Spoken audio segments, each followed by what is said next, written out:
పేలిపోవడం అనేది చాలా best example. చూడడానికి బాగానే కనిపిస్తుంది టైర్ అనేది, కాకపోతే సడన్‌గా వెళ్ళిపోతది హై.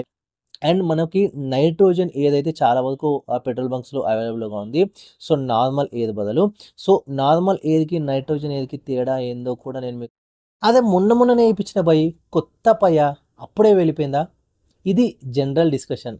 ఏ మెకానిక్ షెడ్‌లోనో, లేకపోతే కారు గురించి మాట్లాడుకునే ఇద్దరు పర్సన్స్ మధ్యలోనో. సో, చూసేవన్నీ కూడా అంటే మనకు కనిపించేటివన్నీ కూడా మంచిగుండవని ఈ టైర్ పేలిపోవడం అనేది చాలా బెస్ట్ ఎగ్జాంపుల్. చూడడానికి బాగానే కనిపిస్తది టైర్ అనేది, కాకపోతే సడన్‌గా వెళ్ళిపోతది హైవేలోనో, లేకపోతే ఎక్కడెక్కడనో. సో, దాని వల్లనే యాక్సిడెంట్స్ అవుతాయి. మీకు తెలుసా ఇండియాలో 4,00,000 వరకు యాక్సిడెంట్స్ అయితే అందులో టైర్ పేలిపోవడం వల్ల, అంటే టైర్ బస్ట్ కావడమో, లేకపోతే మెయిన్‌గా టైర్ ప్రాబ్లమ్ వల్ల పేలిపోయేవి. దాంట్లో యాక్సిడెంట్ అయ్యేటివి 1,78,000 వరకు. సో, ఇది 2014లో లెక్కల ప్రకారం అనమాట. ఇది 2014 లెక్క. అంటే 2014 లెక్క ఎందుకు పోయి మనకి రీసెంట్‌గా చెప్పు అంటే 2024-2025 మధ్యలో మనం చూసుకున్నట్లయితే టైర్లు పేలడం వల్లనే యాక్సిడెంట్స్ అనేవి 9,748. అందులో మనం చూసుకున్నట్టయితే 3,371 మంది చనిపోయారు. దాంతో పాటే 9,000 చేంజ్ మనకి ఇంజ్యూరీస్ అయినాయన్నమాట. జస్ట్ ఇంజ్యూరీస్‌తో మనం బయటపడిపోయినాం. ఈవెన్ ఈ 3,300 మెంబర్స్ కూడా చనిపోయేదంటే నాట్ ఏ బిగ్ జోక్ అనమాట. సో, ఇది చాలా సీరియస్‌గా తీసుకోవాలి. అందులోనూ దట్టు ఎండాకాలం టైర్ పేలే ఛాన్సెస్ చాలా ఎక్కువ. సో, చూడ్డానికి బాగానే కనిపిస్తుంది, కానీ పేలడం మాత్రం పక్కా. సో, మళ్ళీ పేలకుండా ఏం ప్రికాషన్స్ తీసుకోవాలి? సో, కార్ కేర్ టిప్స్ ఈరోజు మన స్పెషల్ వీడియోలో అయితే తెలుసుకుందాము. చాలా ఇంపార్టెంట్ వీడియో. చాలా బాగా యూజ్ అవుతుంది. ఈవెన్ సమ్మర్ అనే కాదు, రెగ్యులర్ మెయింటెనెన్స్ టిప్స్ కూడా చెప్తాను. సో, వీడియోని ఖచ్చితంగా చివరి వరకు చూడండి. ఇంకా ల్యాక్ చేయకుండా let's get into the video. Hi, hello, నమస్తే. నేను మీ రితేష్. వెల్కమ్ బ్యాక్ టు నా గ్యారేజ్. కార్, బైక్ ఇంకేదైనా మీరు తీసుకోండి టైర్లతో నడిచేవి. సో, టైర్స్ అనేవి చాలా ఇంపార్టెంట్ రోల్ ప్లే చేస్తుంది. వెహికల్ లోడ్‌తో పాటు అందులో ఉండే మనకి ఎక్స్‌ట్రా అంటే మన లగేజే కావచ్చు, లేకపోతే మనమే కావచ్చు పర్సనల్‌గా. సో, ఒక్కొక్కళ్ళు ఒక్కొక్క వెయిట్ అనేది మనకి వ్యారీ అవుతూ ఉంటుంది. సో, దాన్ని బట్టి టైర్స్ చాలా ఇంపార్టెంట్. సో, టైర్స్ కరెక్ట్‌గా లేకపోతే ఏమీ లాభం లేదు. సో, అందుకే ఖచ్చితంగా టైర్స్ ఎందుకు పేలుతున్నాయో మనం తెలుసుకున్నట్టయితే యాక్సిడెంట్స్‌తో పాటు సో, చాలా వరకు మనం కేర్ తీసుకున్నట్టయితే ఎటువంటి యాక్సిడెంట్స్ కానీ, లేకపోతే పేలడం కానీ ఇవి ఏం జరగవు. సో, అందులో మనం చూసుకున్నట్టయితే మనం ఎక్కడికైనా వెళ్ళినప్పుడు టైర్ ఏదైతే మనకి ఈ మానిటరింగ్ సిస్టమ్ ఉంటుందో ప్రెజర్ అనేది, సో, అది ఖచ్చితంగా చూసుకుంటూ ఉండాలి. సో, మెయింటైన్ చేస్తూ ఉండాలి. అందులో మనం చూసుకున్నట్టయితే తక్కువ గాలి ఉన్నా కానీ ప్రాబ్లమే. సో, తక్కువ గాలి ఉన్నట్టయితే టైర్ అనేది చాలా ఇట్లా సాగినట్టుగా అనిపిస్తుంది. అండ్ దానివల్ల కొంచెం ఆ ఫ్రిక్షన్ అండ్ దాంతో పాటే వేడి ఎక్కువ పెరుగుతుందనమాట. గాలి తక్కువ ఉన్నట్టయితే. సో, ఎయిర్ ప్రెషర్ అనేది తక్కువ ఉన్నట్టయితే. సో, దీంతోననేది ఏమవుతుందంటే టైర్ ఎప్పుడైతే మ్యానుఫ్యాక్చరింగ్ కంపెనీస్ మ్యానుఫ్యాక్చర్ చేస్తదో ఆ డిజైన్ అనేది కొంచెం దెబ్బతినడం వల్ల, ఫ్రిక్షన్‌తో పాటు మనకి వేడి కూడా ఉండడం వల్ల ఎక్కువ 75% టైర్స్ అనేవి పేలడం ఈ గాలి తక్కువ ఉండడం వల్లే. సో, ఇది first and foremost important reason tyre పేలడానికి. సో, గాలి తక్కువ ఉండకుండా చూసుకోండి. అండ్ ఇంకొకటి ఒక్కో వెహికల్ వాళ్ళ కంపెనీ అంటే మ్యానుఫ్యాక్చర్‌ని బట్టి, లేకపోతే దాని టైర్ సైజ్‌ని బట్టి, లేకపోతే ఇంచెస్‌లోనే కావచ్చు, లేకపోతే దాని వీల్ బేస్‌లో ప్రకారమే కావచ్చు, లేకపోతే వెహికల్ ని బట్టి కూడా కార్ టైర్స్ అనేవి డిజైన్ అవుతూ ఉంటాయి. సో, దానికి ఒక్కో టైర్ ఒక్కొక్క గాలి అనేది అవసరం. సో, ఖచ్చితంగా మీరు కార్ యూజ్ చేస్తున్న ఈవెన్ కొత్త బైక్స్ తీసుకున్న అక్కడ ఖచ్చితంగా రాసి ఉంటుంది. ఒకవేళ అక్కడ రాశి లేకపోతే ఖచ్చితంగా ఉంటుంది. ఒకవేళ రాశి లేకపోతే మీకు మాన్యువల్ అనేది ఇస్తారు. మాన్యువల్‌లో ఖచ్చితంగా టైర్ ప్రెషర్ అనేది వస్తుంది. చూసుకోవచ్చు మీరు. ఒకవేళ మీకు తెలియనట్టయితే నాకు ఒక్కసారి కామెంట్స్‌లో పెడితే నేను ఆ మాన్యువల్‌లో ఎక్కడ ఉంటుంది, లేకపోతే వెహికల్ పైన ఎక్కడ ఉంటుంది, ఎంత గాలి కొట్టాలనేది నేను మీకు డెడికేటెడ్ వీడియో నెక్స్ట్ చేయడానికి ట్రై చేస్తాను. ఒకవేళ మీకు తెలియనట్టయితే నాకు కింద కామెంట్స్‌లో పెడితే. సో, ఇది సెకండ్ పాయింట్. సో, వాళ్ళు చెప్పిన దాని ప్రకారం మనం టైర్ ప్రెషరింగ్ అనేది ఖచ్చితంగా మనం మెయింటైన్ చేసుకోవాలి. ఇది సెకండ్ పాయింట్. సో, ఇంకొకటి మనం చూసుకున్నట్టయితే కొత్తగా వచ్చే ఏదైతే వెహికల్స్‌కి టైర్ ఉంటుందో దాని యొక్క ప్రెషర్ అనేది, అంటే టైర్ ప్రెషరింగ్ మానిటరింగ్ సిస్టమ్ అనేది మనకొస్తుంది ఇప్పుడు కొత్త వెహికల్స్ తీసుకున్న వాటిలో. కానీ కొంచెం ఖర్చుతో మనం ఆ పాత వెహికల్స్‌కి కూడా టైర్ ప్రెషరింగ్ మానిటరింగ్ సిస్టమ్ అనేది మనం పెట్టించుకోవచ్చు.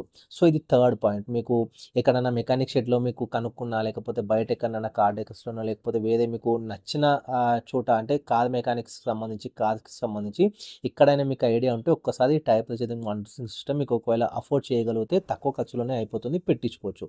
సో, ఇంకొకటి చూసుకున్నట్టయితే మీరు ఎక్కడికైనా ఫ్యామిలీతో లాంగ్ ట్రిప్స్ అంటే ఈవెన్ షార్ట్ ట్రిప్స్ అయినప్పటికీ ఫ్యామిలీతో పాటు కంప్లీట్‌గా లగేజ్ అవన్నీ పెట్టి వెళ్తుంటాం కదా!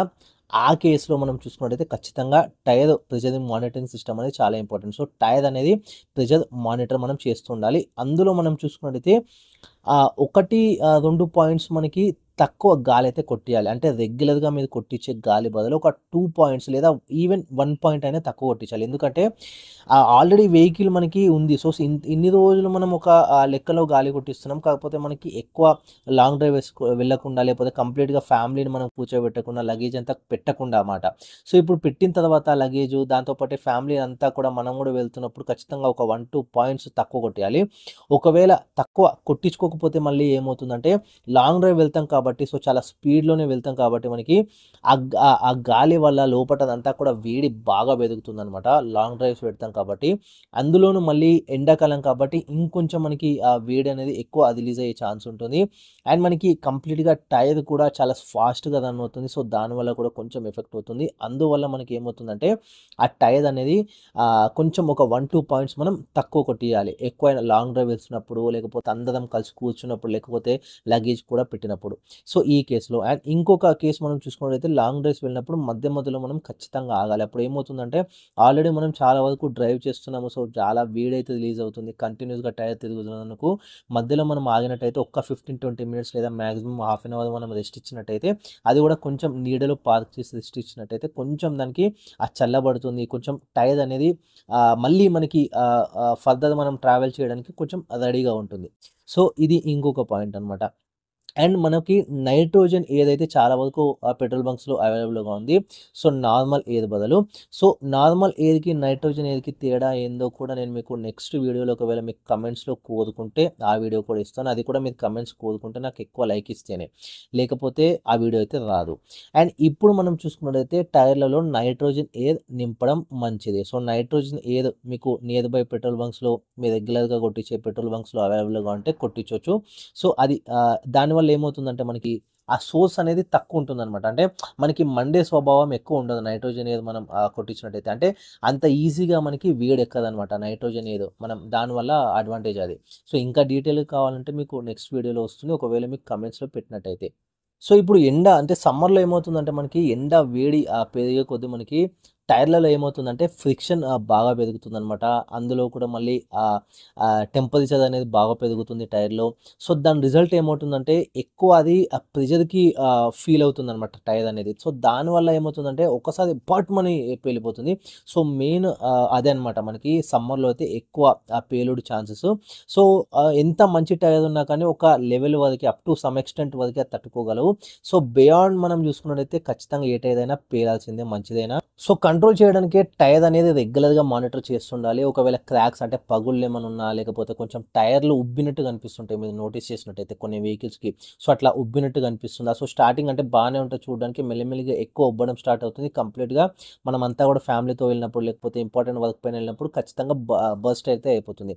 అట్లా చెక్ చేస్తుండాలి. అండ్ దాంతో పాటే పంక్చర్స్ ఒకవేళ ఉన్నట్టయితే అందులో నుంచి ఏమైనా గాలి లీకేజ్ ఉన్నట్టయితే ఖచ్చితంగా దాన్ని కూడా ఇమ్మీడియేట్ వీలైనంత వరకు రెక్టిఫై చేపించుకోవాలి. లేకపోతే అందులో నుంచి గాలి లీక్ అయినట్టు అనిపిస్తే మళ్ళీ అందులోకి వాటర్ అయితే వెళ్ళిపోతుంది. ఏదైతే పంక్చర్ పడిన దాంట్లోకి. మళ్ళీ వాటర్ గనుక లోపలికెళ్ళినప్పుడైతే మొత్తం అదంతా కూడా డ్యామేజ్ అయిపోతుంది. ఆ కంప్లీట్ టైర్ అంతా కూడా. సో, దానివల్ల కూడా బర్స్ట్ అయ్యే ఛాన్స్ ఉందనమాట. అండ్ దాంతో పాటు వీల్ అలైన్‌మెంట్ ఖచ్చితంగా రెగ్యులర్‌గా మెయింటైన్ చేస్తుండాలి. సో, అందుకే మనం సర్వీస్ టైమ్ టు టైమ్ మనకి ఇచ్చినట్టయితే షోరూమ్‌లో లేదా బయట మీరు చెప్పినట్టయితే ఖచ్చితంగా వాళ్ళే అదంతా కూడా మెయింటైన్ చేస్తారనమాట. అండ్ ఫైనల్‌గా చూస్తున్నట్టయితే ఏ టైర్ కొనాలి?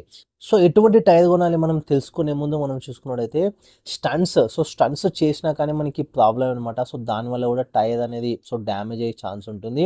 అండ్ ఈవెన్ మనం చూసుకున్నట్టయితే గుంతలు. సో, గుంతలు పడ్డ రోడ్లు లేకపోతే అంత రోడ్ బాగాలేని జాగాలో లేకపోతే అప్స్, డౌన్స్ ఉన్న దాంట్లో కూడా మనం కొంచెం చూసిపోయినట్టయితే టైర్ గనుక బర్స్ట్ అయ్యే ఛాన్స్ చాలా తక్కువనమాట. మెయిన్ మనం గుంతలు ఉన్న చోట్ల లేకపోతే సరిగ్గా మెయింటైన్ చేయని రోడ్స్ చాలా వరకు ఉంటాయన్నమాట. మనకు తెలియదు హైవే పైన పోయినప్పుడు మనకి ఎటువంటి రోడ్స్ వస్తాయని. సో, అందుకు మనకి అక్కడ రాసుంటుంది మనకి స్పీడ్ లిమిట్ అనేది. సో, దాన్ని బట్టి మనం స్పీడ్ గనుక మెయింటైన్ చేస్తూ వెళ్ళినట్టయితే బావుంటుంది. ఎందుకంటే సడెన్‌గా బ్రేక్ ఏసినా కానీ, లేకపోతే స్లోగా ఇమ్మీడియేట్‌గా మనం చేసినా గానీ ప్రాబ్లమ్ అవుతుంది. టైర్ మీద ప్రెషర్ అయితే పడుతుందనమాట. సో, అందుకు ఖచ్చితంగా ఒక కాన్స్టెంట్ స్పీడ్ అయితే మెయింటైన్ చేస్తున్నాను. అక్కడ రాసుంటుంది 80లో పోవాలా, 60లో పోవాలా దాన్ని బట్టి మనం పోయినట్టయితే బావుంటుంది. సో, ఫైనల్ కంక్లూజన్‌కైతే వచ్చేద్దాము. సో, ఎప్పుడు కొనాలి టైర్? సో, ఏ టైర్ కొంటే బెస్ట్? సో, ఎప్పుడెప్పుడు మార్చుకోవాలి? ఇప్పుడు మనం చూసుకున్నట్టయితే టైర్‌లకు అంటే మనకున్నట్టే టైర్‌లకు కూడా ఎక్స్‌పైరీ అయితే ఉంటుందనమాట. సో, మనం ఎక్కువ వాడితే ఎక్కువ జల్దీ అరిగిపోతుంది. దాంతో పాటు మనం అసలు వాడకుండా ఉంటే అరిగిపోదు అనుకుంటే చాలా మిస్టేకే అనమాట. ఎందుకంటే 5, 6 ఇయర్స్ అయిన తర్వాత ఖచ్చితంగా టైర్స్ చేంజ్ చేసుకోవడమే బెస్ట్. ఎందుకంటే 5, 6 ఇయర్స్ అయింది చూడడానికి బాగానే ఉన్నట్టు అనిపిస్తుంది. కాకపోతే మెత్తబడిపోతాయి. అంటే వీక్ అయిపోతాయి అనమాట. అంత స్ట్రెంత్ ఉండదు. మనకి లాంగ్ ట్రిప్స్‌కి వెళ్ళడానికి లేకపోతే వెహికల్ మేనేజ్ చేయడానికి అంత బరువు లేకపోతే మన బరువు, ఫ్యామిలీతో పాటు లగేజ్ ఇవన్నీ కూడా మెయింటైన్ చేసేంత అది ఉండదనమాట. 5, 6 ఇయర్స్ తర్వాత వీక్ అయిపోతాయి. సో, అంటే ఆ టైర్ అనేది ఫస్ట్‌లో మ్యానుఫ్యాక్చరింగ్ ఉన్నంత స్ట్రాంగ్‌గా ఉండవు. మెత్తబడిపోతుంది. చాలా వీక్ అయిపోతుందనమాట. ఎందుకంటే ఎండ తలగొచ్చు, వర్షం తలగొచ్చు. మీ నియర్ బై ప్రెమిసెస్ ఎట్లా ఉందో మనకు ఐడియా లేదు. సో, క్లైమాటిక్ చేంజెస్ కూడా చాలా వరకు ఎఫెక్ట్ చేస్తాయి టైర్స్‌ని. ఆ రబ్బర్ అనేది దాని యొక్క అంటే లైఫ్ అనేది తగ్గిపోతూ ఉంటుందనమాట ఇయర్స్ గడిచే కొద్దీ. సో, అందుకు 5, 6 ఇయర్స్ తర్వాత ఖచ్చితంగా చేంజ్ చేస్తేనే మంచిది. సో, కొనేటప్పుడు ఖచ్చితంగా ఏదో తక్కువొస్తుంది గదా! ఇప్పుడు మనకి డబ్బులు పెట్టేసినాం అయిపోతే తక్కువకొచ్చేస్తుంది టైర్ తీసుకోవడం అని చాలామంది చేస్తుంటారు. అండ్ సెకండ్ హ్యాండ్ మార్కెట్ కూడా ఉంటుంది. అక్కడ కూడా పోయి కొంటుంటారు. అట్లా ఏమి వద్దు. కొత్త బ్రాండెడ్ టైర్ తీసుకోవడమే చాలా చాలా బెస్ట్. ఎందుకంటే వన్ టైమ్ ఇన్వెస్ట్‌మెంటే. తర్వాత మనకు ఒక 6-7 ఇయర్స్ వరకు అసలు మార్చాల్సిన అవసరం ఉండదు. మళ్ళీ మీరు ఏదో కొంచెం ఒక 2,000-3,000 తక్కువకొస్తుందని మనం తీసుకొని మళ్ళీ అది రిపేర్ వచ్చి మళ్ళీ ఇంకో మార్చి మళ్ళీ మీకే డబ్బులు ఖర్చవుతాయి. మళ్ళీ మీకు టైం వేస్ట్ అవుతుంది. మళ్ళీ ఒక్కొక్కసారి వెహికల్‌కి ఎఫెక్ట్ అవుతుంది. మధ్యలో సడెన్‌గా మీరు అర్జెంట్ వర్క్ పైన వెళ్ళినప్పుడు ఫ్యామిలీ అంతా ఎఫెక్ట్ అవుతారు. అట్లా చాలా లైఫ్ రిస్క్ అయ్యే ఛాన్స్ ఉంటుంది. సో, టైర్ పైన ఖచ్చితంగా ఇన్వెస్ట్ చేయండి. అస్సలు తక్కువకొస్తుంది కదా అని బయట సెకండ్ హ్యాండ్ టైర్స్ అయితే అస్సలు కొనొద్దు. సో, బ్రాండెడ్ టైరే మీకు నచ్చిన టైర్ మంచి బ్రాండెడ్‌లో చూసి ఖచ్చితంగా టైర్స్ అయితే మార్పించండి. 5-6 ఇయర్స్ వరకు. సో, ఇది కార్ మెయింటెనెన్స్ ట్రిప్‌లో భాగంగా టైర్స్‌కి సంబంధించింది. వీడియో గనుక నచ్చినట్టయితే లైక్ చేయండి, షేర్ చేయండి, కామెంట్ చేయండి. ఇంకా మరిన్ని వీడియోస్ కోసం ఇట్లాంటివి మీకేమైనా సజెషన్స్ ఉన్నా, ఏమైనా రిక్వైర్మెంట్ ఉన్నా నాకు కింద కామెంట్స్‌లో షేర్ చేసుకోవచ్చు. Thanks for watching this video. Ritesh signing of.